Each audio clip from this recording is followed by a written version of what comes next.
Once upon a time, a young lieutenant known for his perceptive nature posed a curious question to an experienced marksman. "What do you think of the enemy sniper?" he inquired, his voice tinged with curiosity. The marksman, a man as seasoned as the pistols he carried, shrugged nonchalantly and replied, "He's a failure. A poor shot who misses his target every time." His words hung in the air, nonchalant but laden with irony. Intrigued by the seeming contradiction in the marksman's tone, the lieutenant pressed on. "Then why not eliminate him? Surely, he poses no threat." A bitter smile curled the edges of the marksman's lips, and with a tone that veered towards sarcasm, he answered, "I dread the thought that if we rid ourselves of him, they might replace him with a more competent shot, one who won't miss. Then my life would truly be in danger." This ironic wisdom lays bare a recurrent societal, political, and administrative phenomenon: the strategy of surviving by maintaining incompetence as a shield. In diverse environments, individuals often find themselves hesitating to unseat an ineffective person from their position, not out of concern for usefulness, but because their very lack of competence assures the stability of others.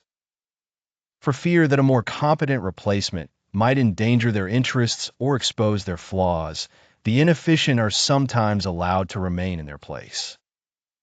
In the professional world, it frequently appears that certain leaders or employees deemed failures remain entrenched in their roles, not for lack of alternatives, but for their lack of threat. They become human shields, safeguarding those who fear competition. A person lacking competence makes no demands for change, stirs no trouble among the influential, and is instead a controllable asset. This principle intertwines seamlessly with the words of Lebanese writer and poet Khalil Gibran. "Some people aren't loyal to you. They are loyal to their need for you. Once their needs change, so does their loyalty." In a world dominated by self-interest, loyalty transforms into a commodity susceptible to fluctuation based on conditions. Many support the weak or failing individual not out of affection, but because they do not disturb the balance of power. However, should a stronger entity emerge, such loyalty quickly metamorphoses into betrayal. Breaking the cycle, trust and competence, positions should measure merit, not fear of disruption.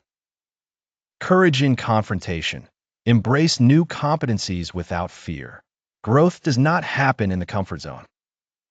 Redefine loyalty. Direct fidelity towards principles and goals, not transient individuals or fleeting interests.